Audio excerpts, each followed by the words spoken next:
गौरी रघु को उस हाल में देखकर कांप गई। उसका अपना भाई अब इंसान नहीं रहा था, बल्कि थुंग थुंग का हिस्सा बन चुका था। उसने भागने की कोशिश की, लेकिन जैसे ही दरवाजे तक पहुंची, ढोलक अपने आप उड़कर आके दरवाजा बंद कर देता है। तभी गौरी को बुजुर्ग की कही बात याद आई। जब वो बुजुर्ग की बात सुनकर जा रही थी, तब बुजुर्ग ने फिर से बुलाया और कहा था, बेटी, अगर तुम अपने भाई को आजाद करना चाहती हो तो थुंग थुंग को रोकने का एक ही तरीका है, उसकी ढोलक को पूरी तरह जलाकर राख कर दो, तभी उसके श्राप से बचे लोग आजाद हो सकते हैं। ये याद करते ही गौरी कांपते हुए एक मोमबत्ती जलाती है और ढोलक के पास जाकर आग लगा देती है।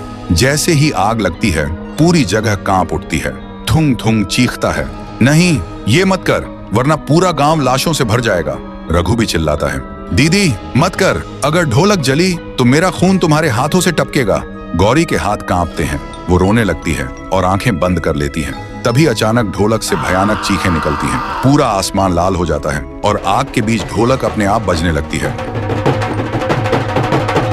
और फिर सब खामोश।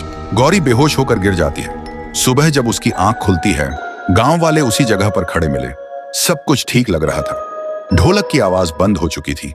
गांव वालों को लगा गौरी ने उन्हें थुंग थुंग से बचा लिया है, लेकिन जब गौरी ने अपने हाथ देखे, उसकी हथेलियों पर ढोलक के निशान बने हुए थे। वो समझ नहीं पाई ये हुआ कैसे, और उस दिन से गांव वाले रात में बिना डरे सुकून से सोने लगे। मगर सच कुछ और था। हर रात ठीक 2 बजे गौरी के हाथ अपने आप हिलने लगते और उन निशानों से अजीब सी कंपन निकलती, जैसे कोई ढोल अपने आप बज रहा।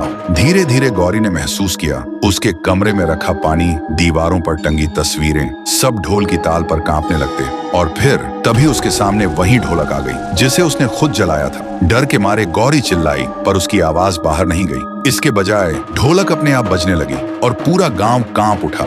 गांव वाले खौफ में अपने दरवाजे बंद करने लगे। सबको लगा पुराना थुंग थुंग लौट आया है, लेकिन इस बार कुछ अलग था। ढोलक की आवाज जहां जहां गूंजती, वहां मिट्टी दरक जाती, पेड़ सूख जाते और जानवर जमीन पर गिरकर मर जाते। सुबह गांव के पुजारी ने कहा, गौरी अब न इंसान है न भूत, ये एक श्रापित रूह है जो अपनी धड़कनों को ढोलक की ताल बना चुकी है। गौरी के अंदर अब 2 आत्माएं थीं, एक उसकी अपनी और दूसरी थुंग थुंग की। कभी वो रोती थी, मदद मांगती थी, और कभी लाल आंखों से हंसते हुए ढोलक बजाती थी। गांव वाले कहते हैं, जिस दिन गौरी की रूह पूरी तरह थुंग थुंग बन जाएगी, उस दिन ढोलक की धड़कन से इंसान की सांसें रुक जाएंगी। तो दोस्तों, क्या गौरी के अंदर सच में थुंग थुंग की आत्मा पूरी तरह से कब्जा कर लेगी, या वो अपने भाई को बचा पाएगी? अगर जानना चाहते हो आगे क्या होगा, तो वीडियो को लाइक करो, चैनल को सब्सक्राइब करो और कमेंट करो, पार्ट 3 चाहिए।